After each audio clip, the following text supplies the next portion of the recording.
en la silla del experto con Hasnit Infidel y tú.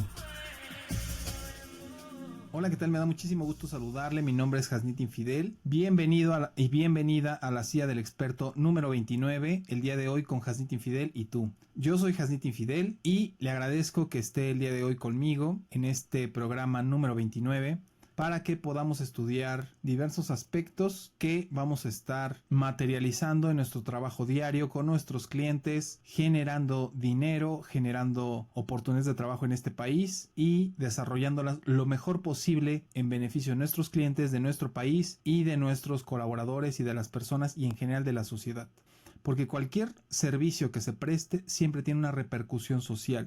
Aquella persona que se dedique a hacer una actividad no permitida, de alguna forma también está afectando a la sociedad. Nos afecta a todos, de forma directa o indirecta, pero nos afecta. Entonces, este programa lo que busca es justamente colaborar para poner un granito de arena sobre diferentes temas fiscales, sobre diferentes tópicos, sobre diferentes normas, sobre diferentes leyes, sobre diferentes reglas, para contribuir y tratar de hacer mejorarlas, buscando un concepto que es muy importante en nuestro esquema fiscal, que se llama la seguridad jurídica del contribuyente. Eso es lo que buscamos aquí y a veces hay las normas que son un poco ambiguas y tratamos de dar unos comentarios para que se pudiera quizá modificar.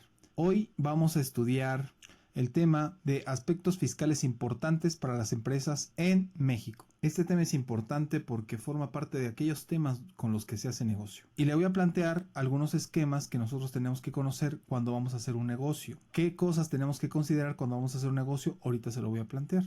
Hay muchas cosas que comentar al día de hoy. Este es un tema que a mí me pareció importante y que curiosamente en estos 29 programas que tenemos y un poquito más, nunca hemos desarrollado una cosa como tal. Entonces dije, bueno, pues es hora de dar una herramienta, un panorama general de cuáles son los esquemas que tiene un empresario cuando quiere hacer un negocio en México, para que lo considere y con base en eso pues rentabilice sus ideas. ¿Cuánto vale una idea sin ninguna acción? No vale nada. ¿Cuánto vale una idea con una acción o una serie de acciones? Puede valer mucho dinero. ¿De quién depende? De la persona que la va a ejecutar.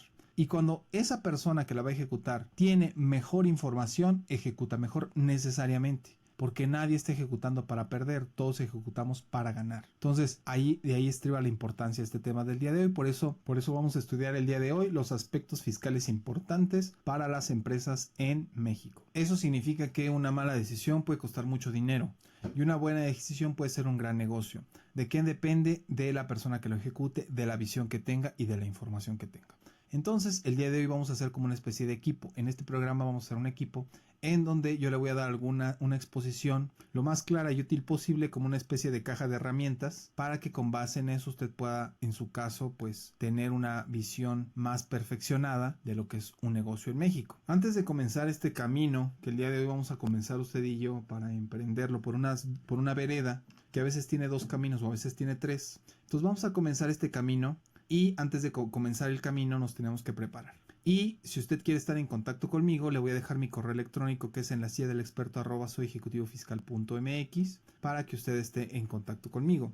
También usted me puede mandar un mensaje a nuestra fanpage de facebook.com/Soy Ejecutivo Fiscal, o usted nos puede también contactar en nuestro canal de YouTube de Soy Ejecutivo Fiscal. Nos puede poner un Twitter en Soy Ejecutivo F, ese es nuestro Twitter, @Soy Ejecutivo F, o nos puede poner un mensaje de texto a nuestro WhatsApp que es el 55 3103 6804.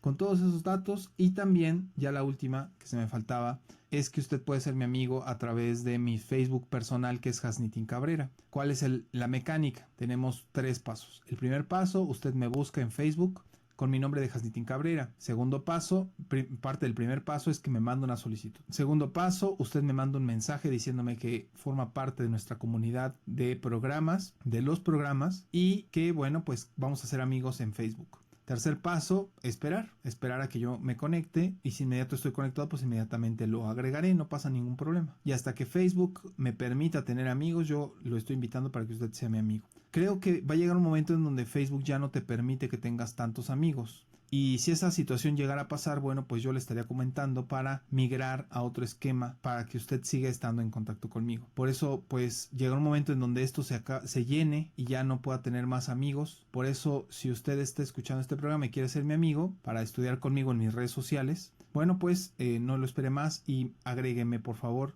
con mi cuenta de Hasnitin Cabrera y mándeme un mensajito. Bueno, dicho lo anterior, vamos a comenzar en este camino, en esta vereda que vamos a caminar el día de hoy usted y yo, para observar, porque yo le voy a mostrar el panorama, le voy a mostrar el mapa de estas nuevas tierras que se llama Negocios en México, para que usted lo considere y a la hora de que haga un negocio, bueno, pues pueda pensar al menos en unos esquemas básicos y claros para que usted pueda definir cómo va a desarrollar esa gran idea. En México, para efectos de la ley del impuesto sobre la renta, tenemos 3 esquemas que podemos estar manejando. El primero es el esquema del residente.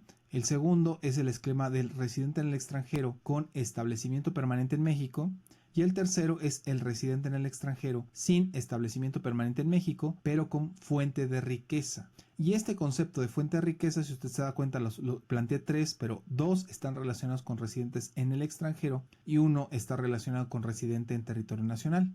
De tal forma que ahorita no vamos a observar el término de la residencia, porque prácticamente cuando una persona física ha establecido su casa habitación en México, en ese momento esa persona física es residente en México. Cuando una persona moral haya establecido en México la administración principal del negocio o su sede de dirección efectiva, bueno, en ese momento esa persona moral es residente para efectos fiscales en México. La residencia es un concepto diferente que también se puede conectar con el de domicilio fiscal, pero no necesariamente. Sin embargo, como le digo, se puede manejar este esquema tanto en una persona física como en una persona moral. Esa es la primera distinción que tenemos que observar. Adicionalmente a eso, la primera diferencia que tenemos de una persona moral a una persona física, evidentemente, es el momento de la acumulación del ingreso. Porque estamos hablando de la persona física natural normal, que no es opción de acumulación de ingresos para personas morales. Vamos a pensar en aquella persona moral viejita, tradicional, que normalmente tiene sus ingresos y paga su impuesto de conformidad utilizando un coeficiente de utilidad.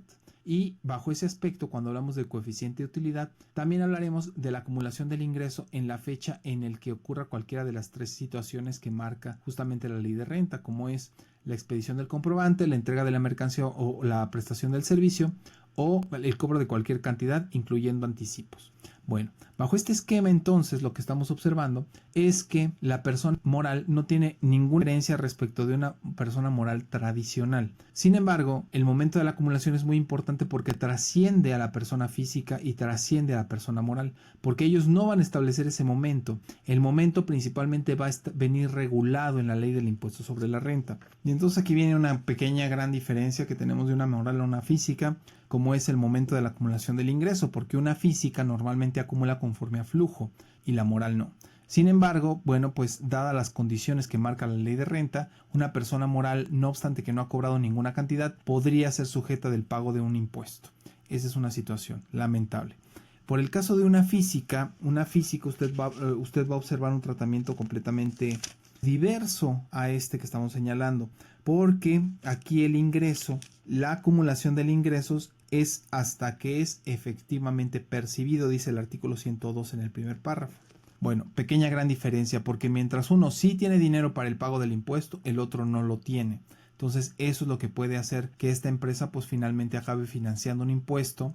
Por esa razón es que si ya vimos el ingreso y el ingreso prácticamente va a estar jugando de manera diferente en una persona moral que en una física, bueno, pues también hay que referenciar el estímulo fiscal que se publica con la reforma 2017 para hacer acumulable el ingreso hasta que se cobre. Sin embargo, aquí hay algunas limitaciones que tenemos que observar para que se pueda tributar en este esquema. Para mejor profundidad y mejor observancia de este punto, dice el artículo 196 que no pueden tributar aquí las personas morales cuando uno o varios de sus socios, accionistas o integrantes tengan el control de la sociedad o de su administración de otra sociedad mercantil. Porque esto hay que recordar también que lo estoy recordando, es que este artículo 196 normalmente va a estar dirigido para la sociedad de acción simplificada. Sin embargo, no está limitado para ellas. Y también señala cuando tenga el control de la sociedad o de su administración de otras sociedades mercantiles o cuando sea parte relacionada en los términos del artículo 90. Fideicomisos no pueden tributar aquí. Opciones para grupo de empresas tampoco. Opciones de acumulación que hubieran estado ahí algún socio de aquellas personas morales, accionista o integrante de aquellas personas morales que tributaron con antelación ya en este régimen, por decirlo de alguna forma, no podrán. Y aquellos que dejen de aplicar la opción tampoco podrán. Entonces, esas son algunas de las limitaciones que tiene esta figura. Y en contrario, tiene algunos beneficios que quizá podrían ser interesantes. El tope para estar aquí es hasta 5 millones de pesos. Como usted sabe, tenemos un cálculo cuando el ingreso no coincide con el del año de calendario. Tenemos un cálculo para presupuestar si esa persona está muy grande para este régimen. Si está muy grande para el régimen, bueno, pues normalmente la vamos a colocar en otro, en el general. Pero mientras no esté muy grande y tenga hasta 5 millones de ingresos, bueno, pues entonces seguirá tributando en esta opción. Y también los ingresos proyectados, cuando el ejercicio no es completo, se hace un cálculo de ingresos proyectados de 365 días y con base en eso se determina si está muy grande para tributar con base a esos ingresos proyectados y en consecuencia también se le sube a la opción general si es que está muy grande para tributar hasta los 5 millones de pesos en este régimen. Y esa es una gran opción. Porque si usted observa, eso flexibilizó demasiado el esquema hablando del ingreso. Porque el ingreso estaba prácticamente acumulable aunque no se cobrara. Y esto flexibilizó dándole mayor razonabilidad a la cifra y al momento de causación del ingreso. Por eso es importante que se observe esta mecánica. Y eso es en la parte del ingreso. Ya vimos una persona moral normal, una persona física y una persona con opción de acumulación para 5 millones de pesos. Que se parece mucho a una física, pero no es una física. Eso hay que señalarlo aquí. Porque normalmente podríamos llegarnos a confundir si es que afirmamos como tal que es lo mismo una física o una de estas. Hay diferencias. Y también las vamos a comentar porque uno de los elementos que también tiene un nivel de comparación entre estos tres esquemas que estamos planteando, entre lo que es la persona física, lo que es la persona moral y lo que es la persona moral cuando se va a la opción de acumulación con base a flujo de efectivo, justamente también es la parte de la deducción. De esa forma, por lo tanto, podemos observar que incluso antiguamente ya en algunos criterios ya de la Corte, de la Suprema Corte y de diferentes colegiados, se observa que tenemos una diferencia aquí. Para iniciar el estudio de este tema, me gustaría partir el escenario en dos únicos pedazos. El primer pedazo que va a estar referenciado para las personas morales generales y el segundo que va a estar lucrativas y el segundo que va a estar referenciado a las personas físicas con actividad empresarial. Pero sobre este aspecto hay que recordar que en ambos casos, en los dos casos que he señalado, se tiene que observar un requisito en la mayoría de ellos. ¿Cuál es? El requisito es que sean estrictamente indispensables. Este concepto del estrictamente indispensable ya estaba contenido en algunos criterios de la Corte. Y sobre eso es lo que me gustaría tratar este punto interesante. En primer lugar, usted debe de observar también un punto que va a ser medular para efectos de este tema. Y ese punto es que no todas las deducciones que están reconocidas en la ley de renta, tanto para personas físicas como para personas morales, no todas son estrictamente indispensables. Y no obstante esta condición, de todas maneras son deducibles. ¿Por qué pasa eso? Bueno, vamos a ir a la historia de la novena época, de la época más reciente, con base en una tesis que lleva por rubro deducciones, criterios para distinguir la diferencia entre las contempladas en la ley de renta del impuesto sobre la renta, a la luz del principio de proporcionalidad tributaria consignado en el artículo 31 fracción 4 constitucional.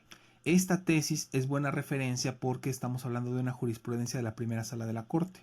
Y en términos sencillos, lo que dice esta tesis es que dentro de la ley del impuesto sobre la renta se observan dos tipos de erogaciones. Las primeras, que son, es decir, el inciso A, porque lo señala así como inciso A, son aquellas que son necesarias para la generación del ingreso y que por lo tanto tienen que ser reconocidas dentro del cálculo por un necesario principio de proporcionalidad. Es decir, que para que yo pueda plasmarse en mi situación fiscal dicha proporcionalidad, Por lo tanto, también se debe de observar las erogaciones de esta naturaleza como primera etapa, como primer grupo, porque pues justamente es lo que valida que bajo un juicio de razonabilidad se puedan observar los elementos necesarios para que se pueda efectuar su deducción. Entonces, si lo observamos y conforme al criterio que está manejando la tesis, bueno, pues aquí observamos la capacidad contributiva idónea para concurrir al sostenimiento de los gastos públicos. Con estas deducciones es donde se materializa esa capacidad contributiva. Sin embargo, estamos hablando de una distinción muy básica. También existen aquellas erogaciones por las que no se observan las características de ser necesarias e indispensables y que, no obstante esa situación, también son reconocidas como deducciones autorizadas. Y esa razón viene de dos partes. La primera parte, ya sea que el legislador permita la deducción total o parcial de cierto tipo de gastos, y la segunda es que el legislador aspire o prevea una situación de carácter extrafiscal. Si usted observa este segundo grupo, vamos a tener aquellos que no tienen la característica de ser estrictamente indispensables, pero no obstante eso sí se convierten en deducciones autorizadas. Y aquí, como cuál podríamos tener, esa podría ser una buena pregunta. Bueno, pues yo le invito para que usted me diga cuál se le ocurre que es una deducción autorizada pero que no cumple con el requisito de que sea estrictamente indispensable. Para eso yo le invito a que me pongan WhatsApp al 3103-6804 y me diga cuál es aquella deducción autorizada que usted observa tanto en físicas como en morales que no es estrictamente indispensable y no obstante esa situación es deducible. Porque lo que está diciendo esta tesis son esos dos grupos. La primera, que es estrictamente indispensable, y la segunda, que no son estrictamente indispensables y que sin embargo también se le da un efecto fiscal. Porque esta deducción, le voy a dar una pista, porque esta deducción no necesariamente está vinculada con la generación del ingreso de forma inmediata. Eso hay que observarlo. Eso no lo dice la tesis, eso también yo lo pondría. Porque en este caso no se verifica con el ingreso de forma inmediata, pero sí tiene una relación con la entidad económica. Y entonces, bueno, pues yo estoy esperando a partir de este momento sus propuestas de cuál es aquella deducción autorizada que no es estrictamente indispensable y que de todas maneras es deducible. Y así lo deja esta tesis. Esta tesis jurisprudencial del año del 2009, esa es la tesis que hasta ahí deja analizado este tema. Adicionalmente a eso, creo que podríamos hacer referencia todavía a una tesis de la octava época, muy interesante en materia de la erogación estrictamente indispensable. En esta tesis, que es una tesis aislada, pero que me parece que hace una buena exposición de la interpretación del precepto señalado y adicionalmente toma doctrina y adicionalmente toma otras fuentes, me parece sumamente interesante y la voy a referir en estos momentos. Esta tesis lleva por rubro impuesto sobre la renta, gasto estrictamente indispensable para los fines de la empresa, punto. Permitida la deducibilidad de los bonos y premios a los agentes de seguros.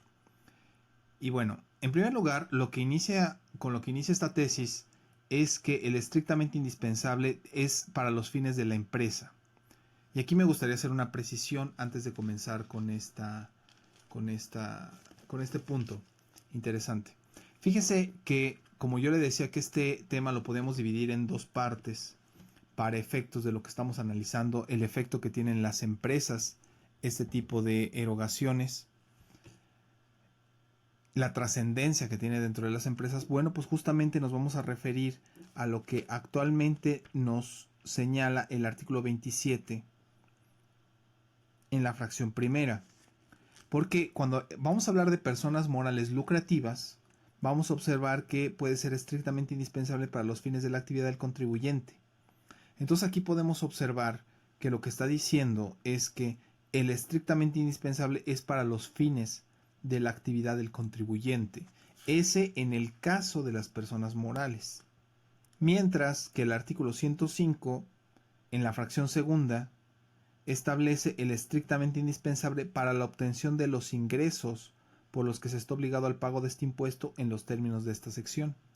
Y se da cuenta, la redacción es completamente diferente, porque mientras en las personas morales estamos hablando de los fines de la actividad del contribuyente, para persona física está señalando que es estrictamente indispensable para la obtención de los ingresos. En un lado actividad, en otro caso de los ingresos. Bueno, habiendo hecho esta breve precisión, me gustaría también señalar lo que debería de entenderse por actividad, porque esto es lo que hace la distinción entre un lado y otro.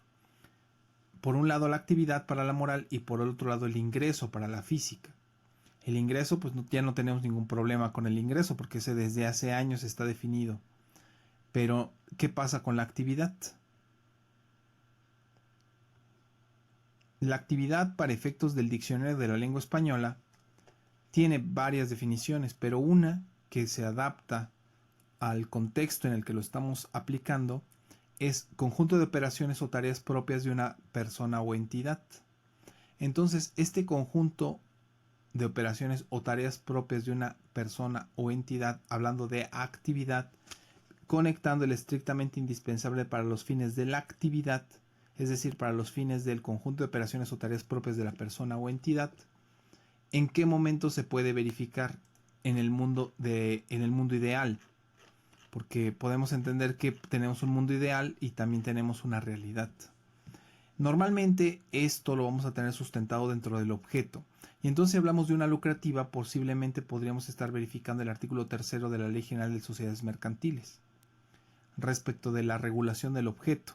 Porque como tal podría haber empresas que se dedicaran a un objeto lícito o a un objeto ilícito. En esos términos, el artículo 3 de la Ley General de Sociedades Mercantiles señala que aquellas sociedades que tengan un objeto ilícito o ejecuten habitualmente actos ilícitos son nulas y se procede de inmediato a su liquidación. Y esta petición justamente puede ser de cualquier persona, del Ministerio Público, y también el hecho de que se entre en liquidación, pues no es hipótesis para que fuera o actuara en perjuicio de la responsabilidad penal a que hubiere lugar. Aquí es interesante cómo se va regulando de forma indirecta el objeto. Le voy a dar otra referencia. Tenemos en el artículo 4 de la Ley General de Sociedades Mercantiles una precisión muy interesante, porque a lo mejor nosotros nos podríamos fijar hasta dónde llegue el límite de las actividades, entendiendo el concepto de la actividad para el estrictamente indispensable, hasta dónde llegue el límite de las actividades que podría desarrollar una persona moral para efecto de que pudiera generar una deducción en beneficio de ella. Bueno, por ejemplo, tenemos el artículo 4 de la Ley General de Sociedades Mercantiles, que dice que se reputarán mercantiles todas las sociedades que se constituyen en alguna de las formas reconocidas en la ley.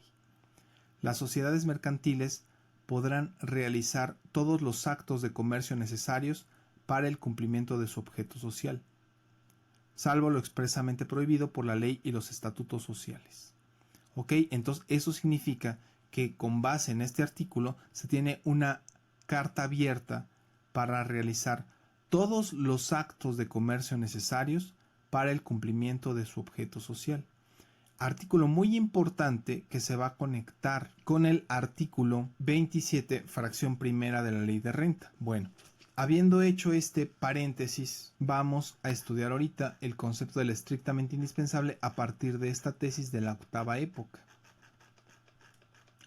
La podemos tomar como referencia de forma académica didáctica y es así como me gustaría que la observáramos.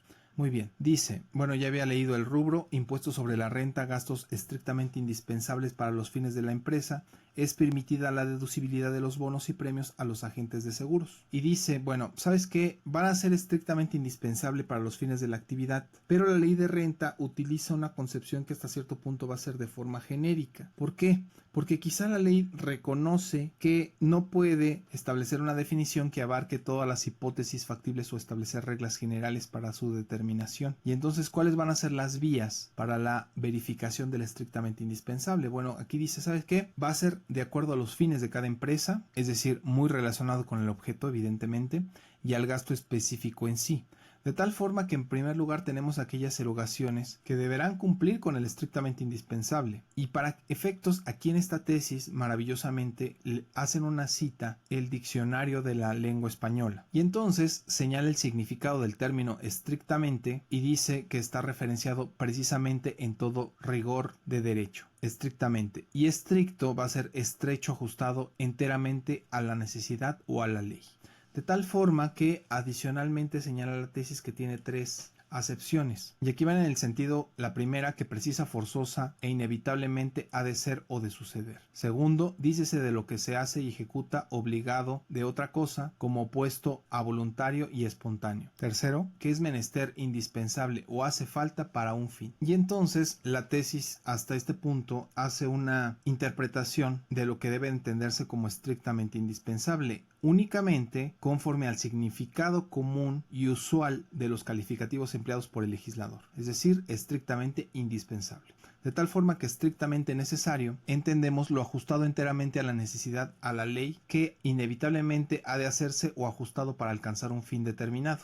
Y adicionalmente dice, mira, pero la doctrina también ha señalado tres conceptos para tratar de agotar los límites, tratar de sentar los límites del concepto. Y por lo tanto dice que el gasto esté relacionado directamente con la actividad de la empresa. Segundo, que sea necesario para alcanzar los fines de su actividad o del desarrollo de esta. Tercero, que de no producirse se podría afectar sus actividades o entorpecer su normal funcionamiento o desarrollo.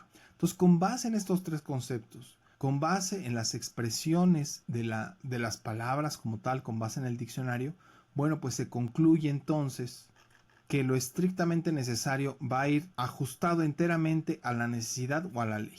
Y hasta ahí lo vamos a dejar. De tal forma que entonces se están observando aquí los límites que tenemos para el concepto del estrictamente indispensable. Pero si usted lo observa directamente de la ley, lo que vamos a tener en el caso de la persona moral hablando de la actividad es muy diferente a lo que pasa con la física hablando del ingreso. Pero no obstante esta importante distinción que tenemos en la ley por un lado y por el otro, se puede también observar en esta última tesis que he referido que el estrictamente indispensable de no producirse se podría afectar sus actividades o entorpecer su normal funcionamiento o desarrollo.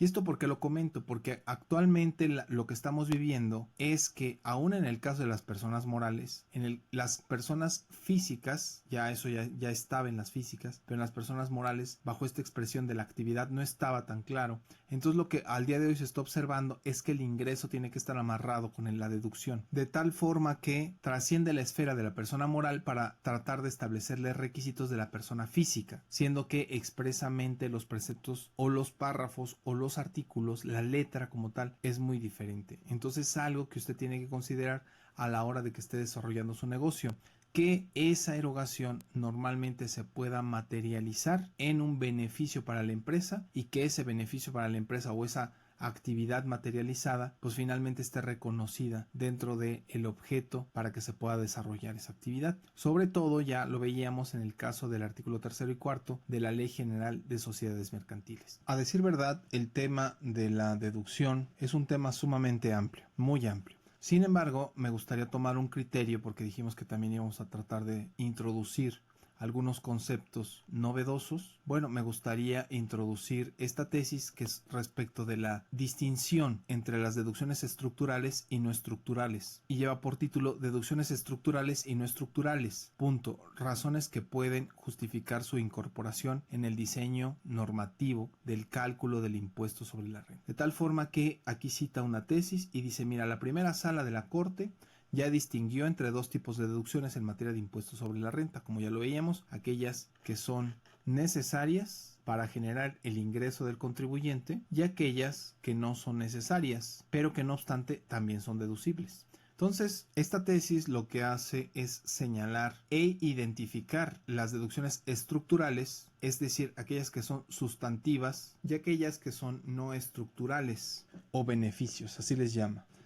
Estas también son sustantivas, pero son auxiliares en la configuración de las modalidades de la base imponible y tienen dos objetivos. Entonces vamos a ver las estructurales. Las estructurales decíamos que son figuras sustantivas y que son subjetivas y que hacen que el gravamen se vuelva subjetivo. ¿Por qué se vuelve subjetivo? Porque se adecúa a la circunstancia personal del contribuyente, frena o corrige los excesos de progresividad, ayuda o coadyuva a la disminución cualitativa de las rentas o rectifica situaciones derivadas de la transferencia de recursos que son un signo de capacidad contributiva. Al hacer la deducción, pues en ese momento se rectifica la situación derivada de la transferencia que en su caso se pudiera hacer al contribuyente. Pero esas son las estructurales, las principales. Después vienen las no estructurales denominadas beneficios.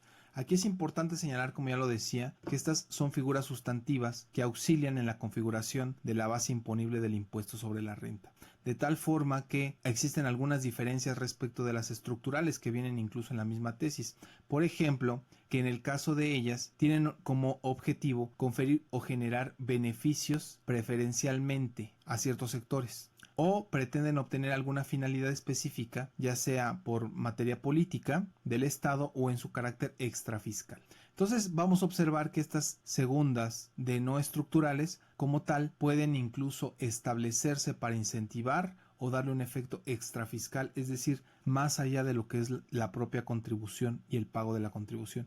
Es ahí donde viene el carácter extrafiscal. Esta distinción es muy importante para poder observar la trascendencia que va a tener el concepto del estrictamente indispensable a partir de las erogaciones que son estrictamente indispensables y aquellas que no, y también aquellas que son estructurales y aquellas que no son estructurales. Con base en eso podemos tener una clara referencia que cuando hace una observación para el caso de la persona moral en primer lugar, adicionalmente a todo lo que hemos señalado, va a verificar lo que va a ser su actividad. Y por el otro lado, cuando llegamos a la física, va a verificar lo que es el ingreso.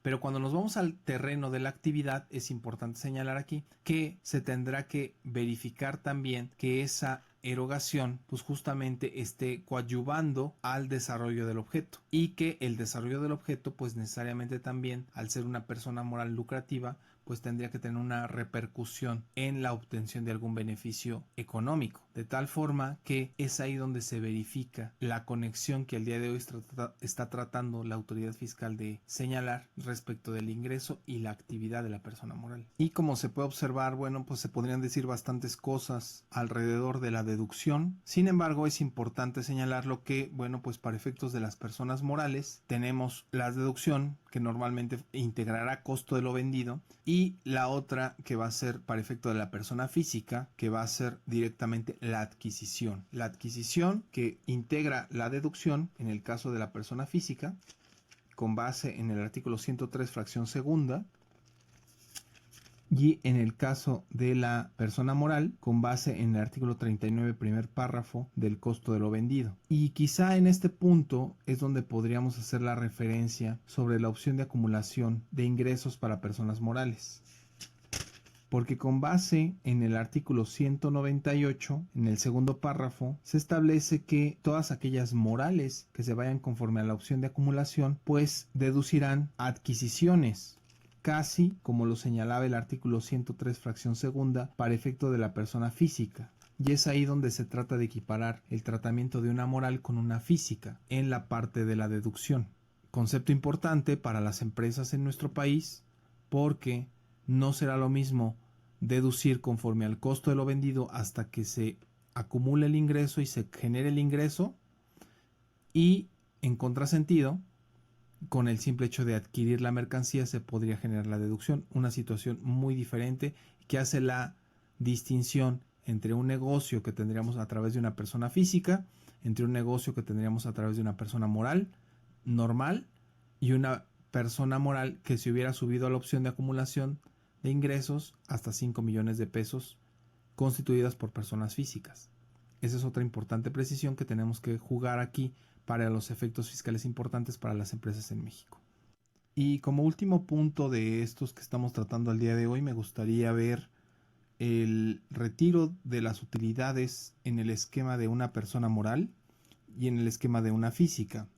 Aquí vamos a homologar el tratamiento que va a tener tanto la opción de acumulación como una persona física, como una persona moral normal.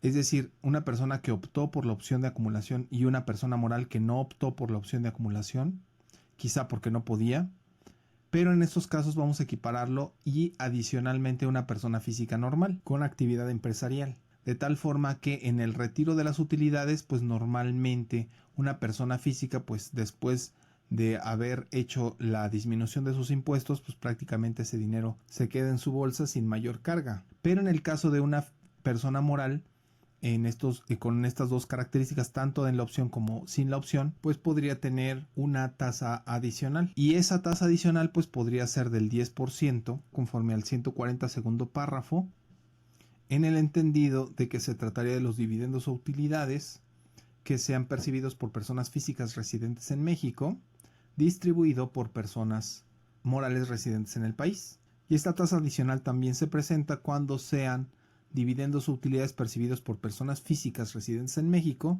de residentes en el extranjero, es decir, sociedades residentes en el extranjero, lo que incrementaría la carga fiscal si lo observamos a partir de la moral, cuando en la física pues no existe tal incremento de impuesto. Quizá un punto interesante sería también la tasa, porque cuando jugamos el negocio como una persona moral, pues tenemos una tasa del 30%. Cuando lo jugamos como una persona física, lo estamos tributando o podría tributar hasta la tasa del 35%. Entonces hay una diferencia grande entre una persona moral y una persona física. ¿Cuál es esa diferencia? La tasa del impuesto sobre la renta, que en unos casos puede ser del 30% y en otros casos en la moral y en la física podría ser hasta del 35%. Estos temas usted considérelos para que pueda echar a andar mejor su negocio, para que pueda echar mejor a andar sus proyectos, y seguimos comunicándonos en las redes sociales y en los medios de contacto, que ya sea el correo electrónico, ya sea Facebook, ya sea Twitter, ya sea el WhatsApp o ya sea directo en nuestro sitio de soyejecutivofiscal.mx. Ahí puede estar en contacto conmigo. Y también, bueno, le comento que quisiera compartirle una grabación sobre una participación que tuve en la Universidad Autónoma de Chiapas, invitado por el contador Julio González Cava al colegio primeramente, y después pude estar en la universidad por primera ocasión. Posteriormente estuve en otra ocasión, en el mes de mayo. Pero lo interesante de todo esto es que quiero compartir con usted un fragmento de aquella exposición que tuvo fecha, déjeme darle la fecha, 8 de marzo del 2017. Entonces, bueno, pues quiero compartir con usted esta grabación de una participación que tuve hablando de diferentes temas, y bueno, pues espero sea de su agrado. Esta colaboración que tuve fue grabada en vivo y bueno, pues aquí la tenemos, la rescatamos para usted.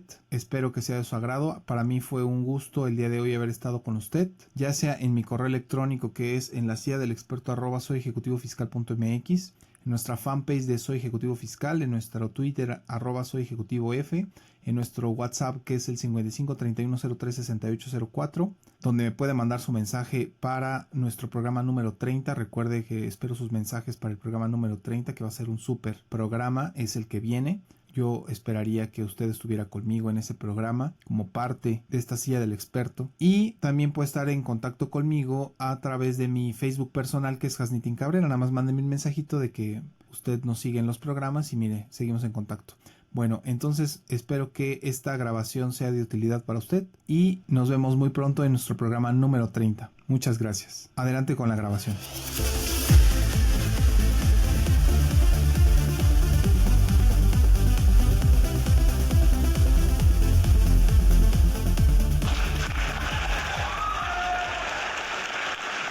¿Qué quieren incluso ustedes para su vida, no?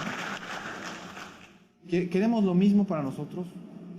¿No se dan cuenta del gran potencial que tiene este país? Este país, con todo lo que le ha pasado, juega el papel del número 15 de todas las economías del mundo. Número 15. Con todo lo que le pasa, con todos los recursos naturales que tiene, el número 15. Hace 2 o 3 años era el número 14 y ahorita es el 15. ¿Sí?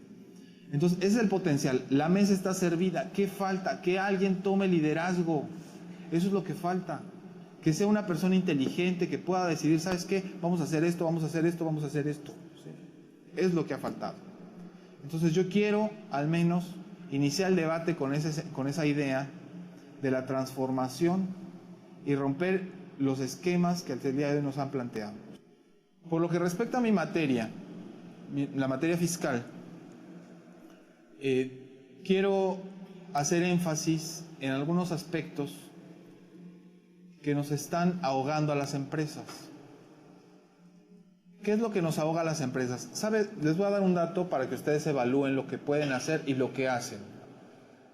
Lo que hacen en nuestro país o lo que pueden hacer ustedes. Ustedes deciden. ¿De quién decide que cuando lleguen hoy se pongan a estudiar o se pongan a jugar o se pongan a descansar o se vayan a una fiesta o se pongan a hablar con su familia, se pongan a hacer? ¿Sí? ¿De quién decide? De ustedes nada más. ¿Sí?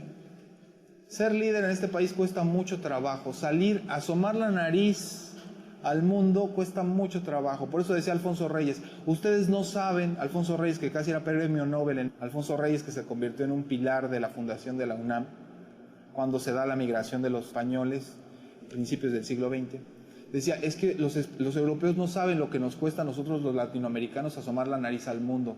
Y es cierto, nos cuesta mucho trabajo asomar la nariz. En la Ciudad de México, para que una persona llegue a su trabajo, tiene que hacer lo imposible para llegar a su trabajo. ¿Por qué? Porque es muy difícil. ¿Sí? Si ustedes pueden llegar a su trabajo sanos y salvos y pueden llegar bien, de verdad que están haciendo algo muy grande. ¿Sí?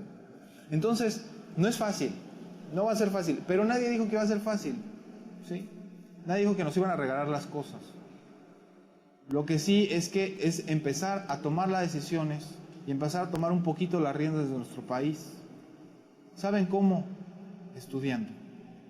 Al menos en el nivel en el que estamos ahorita, aquí en la universidad, en una cátedra, en una academia, que a mí me encanta estar con jóvenes, ¿sí? Porque es donde uno puede, de alguna forma, como que sembrar esa semilla para el futuro. Y yo siembro para el futuro, la verdad. ¿Por qué? Porque yo creo en el gran potencial que tiene el ser humano, por eso. Entonces, respecto de mi materia fiscal, les voy a dar un dato, como les decía, para no extenderme demasiado. ¿Saben ustedes cuánto paga Apple por cada $1,000,000 que vende de su iPad y de su iPhone, de su Apple Watch, el Apple TV? ¿Saben cuánto paga? ¿Saben cuánto paga un artesano?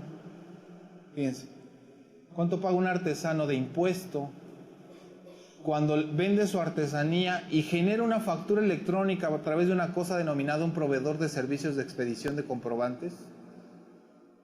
Paga el 5%. Es decir, que si lo venden 100, le van a retener el 5% y le van a entregar 95 pesos. Porque esos 5 que le retiene la persona que le compra la artesanía, esos 5 pesos se van al SAT. Es decir, a la federación, ¿no? A la hacienda pública, pues. Eso es por el artesano, en México. Ahora vamos a ver el caso de Apple. Apple paga por cada $1,000,000 de iPhone, de Apple Watch, de todo lo que quieran, $50. Por cada $1,000,000. ¿Sí?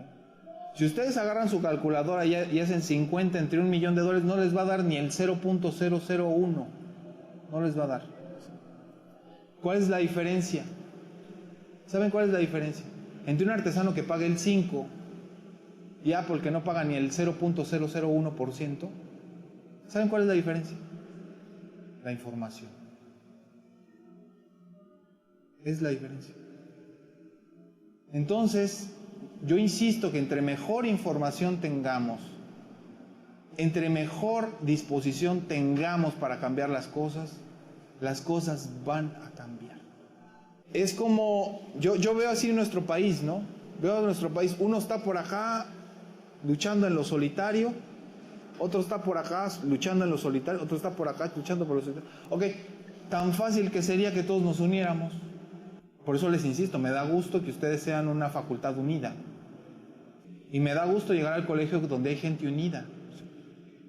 Porque eso es lo que hace el contrapeso en la lucha de los poderes. O sea, finalmente lo que les quiero decir es que cuando ustedes hacen algo, tiene una consecuencia, siempre. Siempre tiene una consecuencia. En ustedes y quizá en los demás también. Entonces, el hecho de dar una mordida significa que también tiene una consecuencia.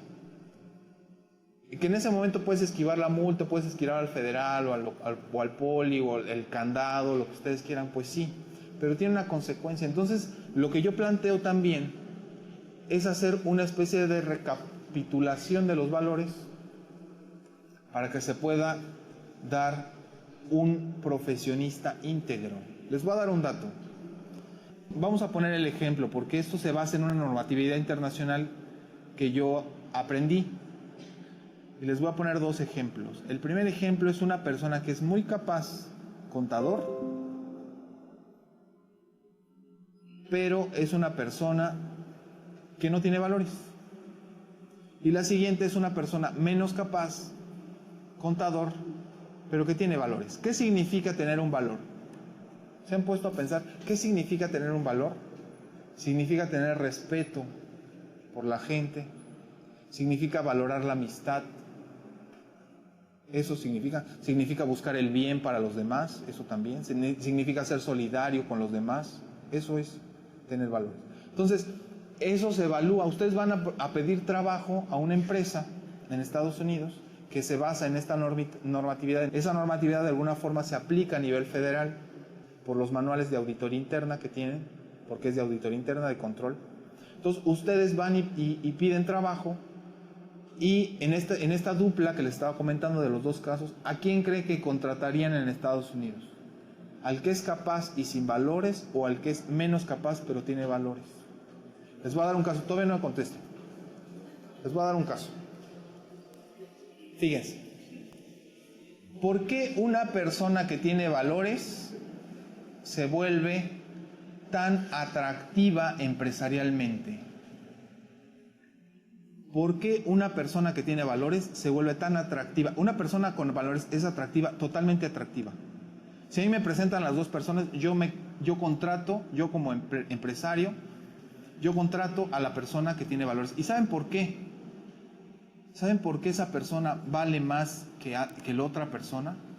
En ese terreno de la competencia, no como persona, porque las dos personas son importantes, nada más que están compitiendo profesionalmente, no personalmente. Entonces, ¿por qué vale más? Vale más porque uno, dentro de la empresa, grande o chica, lo que ustedes quieran, establece un procedimiento de reglas a seguir. Y esas reglas a seguir en algún momento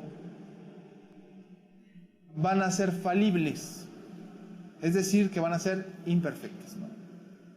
De tal forma que una persona que tiene valores, cuando la regla es falible, por la carga axiológica que trae, va a actuar en pro de la organización. Y la que no lo tiene va a actuar en pro de sus propios intereses. Por esa razón es que al día de hoy una persona que tiene valores es una persona atractiva para contratarse. ¿Sí? Ahora, si eso lo traducimos a nivel empresarial, tradúzcanlo ahora a nivel personal. Una persona que tiene valores, ¿cómo se traduce a nivel personal? Pues cómo va a tratar a su familia, cómo va a tratar a sus hijos, cómo va a tratar a sus padres, cómo va a tratar a sus hermanos, cómo va a tratar a sus amigos. Yo he planteado una hipótesis, fíjense, les voy a decir nada más. Yo he planteado una hipótesis. Yo tengo la idea del profesionista que es buen profesionista, que es muy bueno en lo que hace, muy bueno en lo que hace. Es el mejor en lo que hace. ¿Ustedes quieren ser ese profesionista? Pueden serlo. Pueden serlo. La buena noticia es que lo pueden ser, ¿eh? Nada más que van a tener que trabajar 10 años sin parar. Ustedes saben, si quieren. Si ustedes cuando sean ese profesionista, van a cambiar la historia de su familia. Van a cambiar la historia de todos los que han estado atrás de ustedes, la van a cambiar, y la van a cambiar para bien de todos los que están adelante de ustedes. Entonces yo planteo, hay que ser buen profesionista y a la vez tratar de ser una buena persona. Porque cuando se da esa conexión entre un buen profesionista y una buena persona, vean ustedes lo que está pasando con Ecuador. Ecuador es un milagro económico. ¿Por qué? Porque tiene una persona que es honesta, que es un buen profesionista y además es una buena persona. ¿Así de básicas son las cosas? Claro. Así de básicas son las cosas. ¿Sí? Mientras todo se está derrumbando, alguien puede construir algo. Y ese alguien pueden ser ustedes. ¿En beneficio de qué? En beneficio de su familia y en beneficio de la sociedad y en beneficio de sus empresas, en beneficio de sus clientes, en beneficio de sus maestros, en beneficio de su escuela. Ahí está el cambio. Ahí está el cambio. Al día de hoy, ¿hay gobernantes honestos? Claro que lo hay. Y les podría decir ejemplos. Hay gente honesta. Pero necesitamos gente más honesta y necesitamos gente más inteligente. Es el punto. Entonces les voy a dar alguna idea, por ejemplo, porque no tengo mucho tiempo. Les voy a dar algunas ideas sobre lo que pueden ustedes en un momento dado hacer para rentabilizar a las empresas. Vamos a rentabilizar las empresas. ¿Cómo se rentabilizan las empresas? En primer lugar, algo que es rentable es algo que significa que se puede seguir haciendo porque es positivo para la sociedad, para la empresa. ¿Sí? Eso es lo que es rentable. Ajá. Al día de hoy, si yo les dijera, ¿saben qué, mis queridos amigos? Vamos a plantear un gobierno estricto con reglas muy claras para que el gasto público llegue a donde tiene que llegar. ¿Contribuyen? ¿Pagando impuestos? Para la educación de la gente, de los niños, para las áreas públicas, para mejor alumbrado, para proyectos de inversión, para la sostenibilidad del país, para las economías limpias. ¿Por qué? Porque ¿saben ustedes quién hace innovación en México? ¿Quién hace investigación en México? ¿Quién hace ciencia? ¿Quién hace tecnología en México?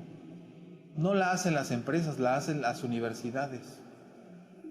Entonces necesitamos que alguien haga innovación, necesitamos que alguien haga análisis, que alguien investigue, que alguien marque la tendencia.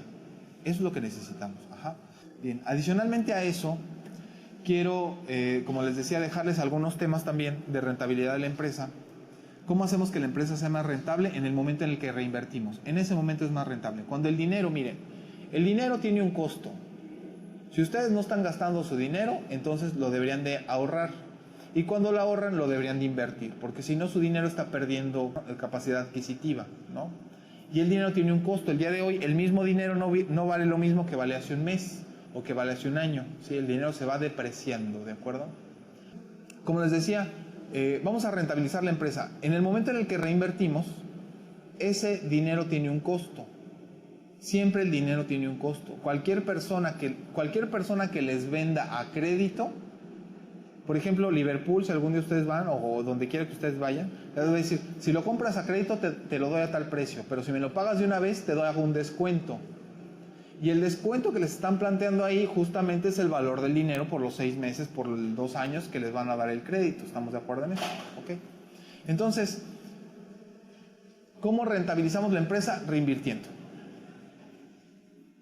Si ustedes, incluso eso lo podemos hacer nosotros como estudiantes, si su empresa no tiene un plan a 5 años, y si ustedes como personas estudiosas y estudiantes no tienen un plan a 10 años, ¿qué van a hacer en 10 años?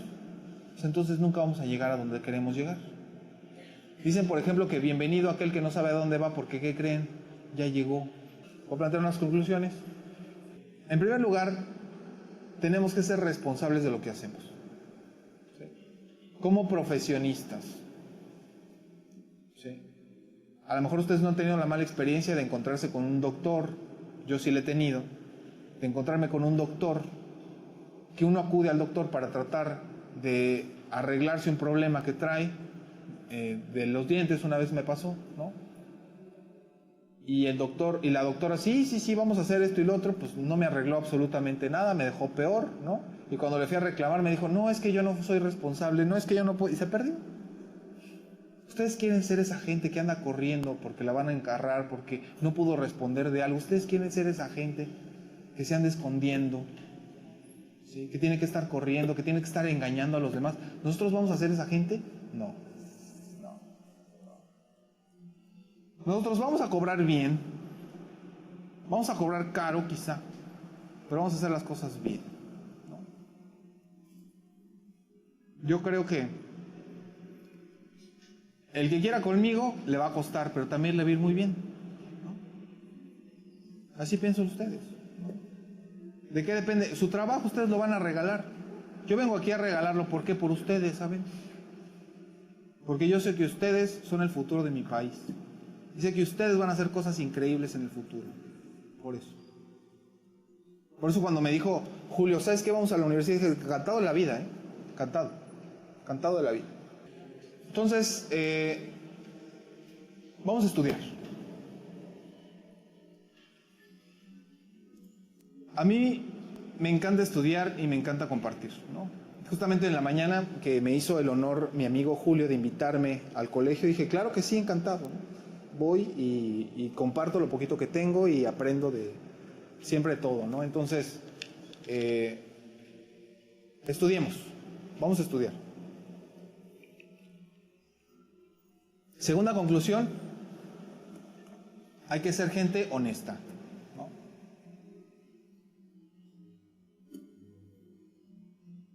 Tercera conclusión, hay que ser buenos profesionistas. Ese es el reto. Para ustedes, para mí, para todos. No crean que esto nada más es suyo, no, es todo de todos. Muchas gracias, Julio, muchas gracias, maestro, por haberme invitado y gracias a ustedes.